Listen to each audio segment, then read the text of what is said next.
نەتیجەی هەڵبژارنەکە پێمانەڵێ ئێران لە دوای 2023ەوە باشترین سەرکەوتنی بەدەستێناوە لەم پرۆسی ئەم دەنگدانە باشترین دیزایانی کردووە دیزایینێک بە تامی دیموکراسی منطقەیی و بە فۆرمێک کە بەڕاستی من لە قسەم لەسەر تەزوینە چوای لە هیچ کام لەو لایەنانە نایوتۆ تەزویرە بەڵام قسەکەی وستاس دیزایینێکی کردووە کە هەدەفەکەی ڕێک پێکاوە چۆن لیستی ئیتاری تەنسیقی کە خەڵک پێوە ئەو پارچە پارچە بێ بە شکلێکی کۆنکرێتی دیزایانی کردووە کە دابەشی کردبوون بۆ نزیکەی 10 تا 15 هاوپەیمانەتی جیاواز مەسەن لە هاوپەیمانەتی ئەمار و تەنمی سۆدانی تا هاوپەیمانەتی دەوڵەتی یاسا تا هاوپەیمانەتی سادقون تا هاوپەیمانەتی خدەمات و تا هاوپەیمان چی هەموو ئەمانە هەر کام لەمانە کەسێک لە هەرە بەهێزەکانە سەرکردە سیاسیە کلاسیکەکانی داناوە مەسەن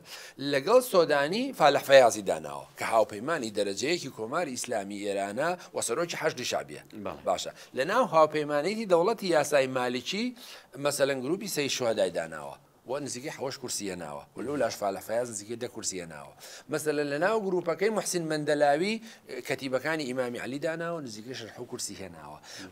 لەناو هاوپەیمانەتێکی تر مەتی بە ئەنساڕوڵڵای داناوە و لە شوێنێکی تر حیزب الله داناوە